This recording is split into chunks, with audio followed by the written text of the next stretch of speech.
कभी आपने अपने बारे में सोचा है?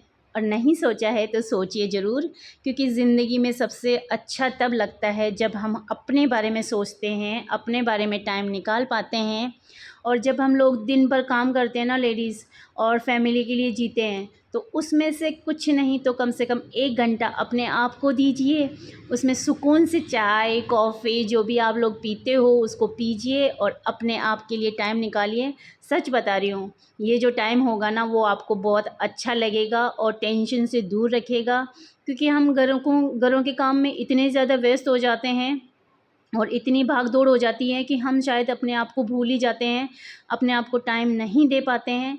तो कुछ नहीं तो आप दिन भर में जब रेस्ट करते हो ना तो वो टाइम आपका होता है, उसमें आप अपने लिए टाइम निकाल सकते हो। हेलो एवरीवन, गुड मॉर्निंग, कैसे हो आप सब? मोनिका देसी व्लॉग में आपका वेलकम है। और फ्रेंड्स, आप लोग सोच रहे होंगे कि आज मैं यहाँ क्या कर रही हूँ इतनी सारी बुक्स के साथ में। तो फ्रेंड्स, ये आपको मैं बता दूँ, ये सारी बुक्स है मेरी फ्रेंड, मेरी दोस्त, जो कि मैं जब भी अकेले रहती हूँ या फिर कभी भी मैं कमज़ोर पड़ने की कोशिश करती हूँ ना, तो ये मुझे हौसला देती है। पर शायद मैं कुछ और चाहती थी पर आज कुछ और कर रही हूँ। मेरा सपना कुछ और था। और कभी मुझे किसी ने प्रेशराइज़ नहीं किया कि तुम नहीं पढ़ाई नहीं करोगी या फिर ये नहीं करोगी, वो नहीं करोगी। मुझे फैमिली सपोर्ट फुल मिला है, और जिसमें मेरे हस्बैंड का सपोर्ट तो मुझे अभी तक भी मिलता है, पर शायद मैं ही कुछ नहीं कर पाती हूँ। कोशिश करती हूँ, अपनी कोशिश जारी भी रखती हूँ, पर नहीं होता है। और एक एज के अकॉर्डिंग फिर शायद हम धीरे वो चीज़ों को भूलते जाते हैं। तो आज सिर्फ ये बुक्स मेरी फ्रेंड के जैसे बन के रह गई है, और कभी मुझे ज़रूरत पड़ती है तो मैं पढ़ती भी हूँ, ऐसी बात नहीं कि नहीं पढ़ती हूँ। तो मेरा हो गया है, सारी बुक्स भी जम गई है और कपड़े भी मैंने जमा दिए हैं। और ये तो मैंने अभी थोड़े दिन पहले ही साफ़ की थी, तो इतनी दिक्कत नहीं है, इसमें इतनी प्रॉब्लम नहीं है। पर बाहर के कपड़े ज़्यादा बिखरते हैं, और फिर 2-4 दिन से बारिश हो रही थी, तो क्या निकाल रहे थे क्या पहन रहे थे कुछ समझ में नहीं आ रहा था। पूरा कमरा बिखरा पड़ा हुआ था। बस अब इस कमरे में झाड़ू लगानी है। झाड़ू क्या, सब मुझे सब जगह लगानी है झाड़ू तो, पर फिर भी एक बार तो ये रूम हो गया, मुझे तसल्ली सी मिल गई। पूरा कमरा हो गया, पूरा अच्छे से कमरा मैंने साफ़ कर दिया। अब वो दूसरे कमरे में बेडशीट वगैरह झाड़नी है, बाकी तो झाड़ू लगाना है। तो मैं अब सारा काम ख़त्म करके और घर की तरफ जा रही हूँ। पतिदेव बाहर वेट कर रहे हैं मेरा। और लड़ना मत रहे, हाँ, पर लड़ाई मत करना दोनों के दोनों, नहीं तो बहुत आते में मारूंगी। हाँ, तेरी डाइट पूरी हो गई? ठीक है, लड़ना मत पर। तो मैं आ गई थी मार्केट में, और मार्केट में मुझे टाइल्स वगैरह दिखाने के लिए लाए थे पतिदेव, कि एक बार किचन की और बाथरूम की किचन मतलब टाइल्स वगैरह पसंद कर लें। तो मुझे यहाँ पे कुछ ठीक नहीं लगी, और इनके पास में डिज़ाइन भी ज़्यादा नहीं थे, बस ये जो मैं दिखा रही हूँ बस यही डिज़ाइन थे, तो मुझे कुछ ख़ास नहीं लगी। तो मैंने बोला कि आप मुझे दूसरी जगह दिखा दो। तो 1-2 जगह और दिखाई थी इन्होंने मुझे टाइल्स, पर मुझे समझ में नहीं आई, तो ये गुस्सा करके मुझे वापस घर ले आए थे। बोले तुझे कुछ पसंद नहीं आता? तो मैंने इनको एक ही बात बोली कि हम चीज़ लगवाते हैं, एक ही बार काम करवाते हैं, घर एक ही बार बनता है, तो उसमें कम से कम अगर हम कुछ चीज़ लगाते हैं ना तो अच्छी लगनी चाहिए। वो चाहे देरी से लगे, पर अच्छी हो ना तो अच्छा लुक आता है घर का भी। और ऐसा नहीं कि हम कुछ भी उठा के लगा दें और अच्छा नहीं लग रहा है। और किचन एक ऐसी चीज़ है कि मतलब किचन में हम अगर अच्छे से टाइल्स लगाएंगे या अच्छा उसको कवर करके रखेंगे ना, तो किचन में ज़्यादा गंदगी नहीं होती है। और लेडीज़ वैसे भी दिन भर किचन में ही सबसे ज़्यादा शायद टाइम निकलता है उनका, तो उनको पता होता है लेडीज़ को कि क्या होना चाहिए किचन में, क्या नहीं होना चाहिए, क्योंकि घर में सबसे ज़्यादा वही रहती है, दिन भर टाइम वही बिताती है, किचन में हो चाहे घर में हो। तो अपनी पसंद होनी बहुत ज़रूरी है। और यहाँ देखिए प्रिंस आ गया था मेरी हेल्प करने के लिए, और जब से चॉपर आया ना तब से प्रिंस मुझे बहुत हेल्प करवाता है। हेल्प तो पहले भी करवाता था, बस ये इतना है कि सब्ज़ी बन रही होती है ना तो ये बार बार आके चेक करता था किसकी सब्ज़ी बन रही है, किसकी सब्ज़ी नहीं बन रही है। कम से कम 10 से 15 राउंड करता है जब तक मेरा खाना नहीं बनता है किचन में।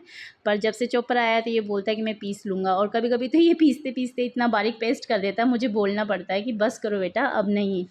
और यहाँ मैं लगा रही हूँ आटा, और ये नहीं मान रहा था, और इसको बहुत मज़े आते हैं और मेरे को छेड़ने में भी, मम्मा और पेस्ट करना है और पेस्ट करना है। और मैं बना रही हूँ पालक की सब्ज़ी, जो कि अभी तक उबल रही है मेरी।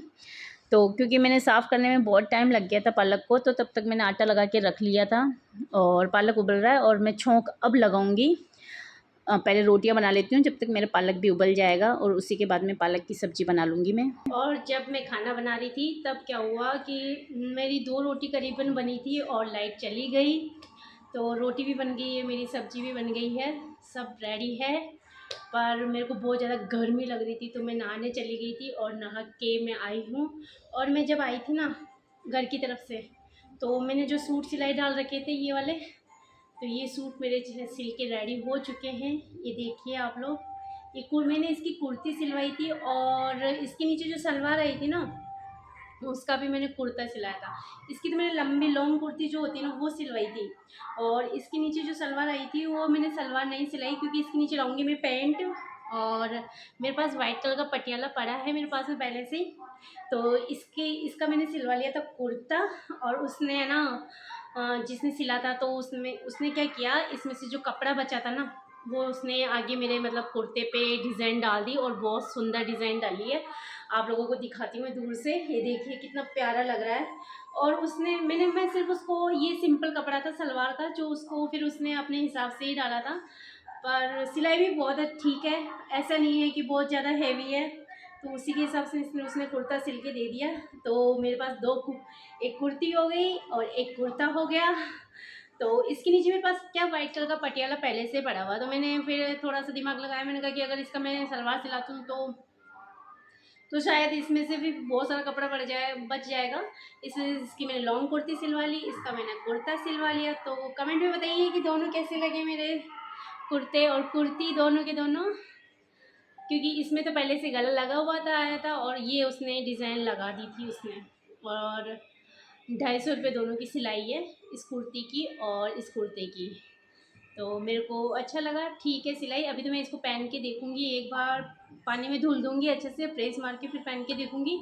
जो भी इसकी फ़िटिंग होगी फाइनल वो मुझे समझ में आ जाएगी। वैसे उसने बोला था कि दीदी कोई शिकायत आएगी नहीं, पर फिर भी मैं इसको एक बार चेक कर लूँगी धो के, ताकि कॉटन है ना तो सिकुड़ेगा जो पता चल जाएगा मुझे लास्ट क्या है क्या नहीं है। नहीं तो पहले से मैं सिलाई निकाल दूँगी तो सारा फिर वो धागे धागे से निकले निकले से दिखते हैं। इस वजह से एक बार मैं इसको धो के और फिर पहनूंगी ताकि इसमें पता चल जाएगा मुझे। तो अब हम लोग खाएंगे खाना, और आज के ब्लॉग का मैं करती हूँ यही एंड। और कल के ब्लॉग के लिए वेट करते रहिए कि कौन सा ब्लॉग डालूंगी मैं। और अगर चैनल पे पहली बार हो तो चैनल को ज़रूर सब्सक्राइब कर दीजिए, वीडियो को लाइक कर दीजिए, शेयर कर दीजिए। Thank you, thanks for watching and bye bye.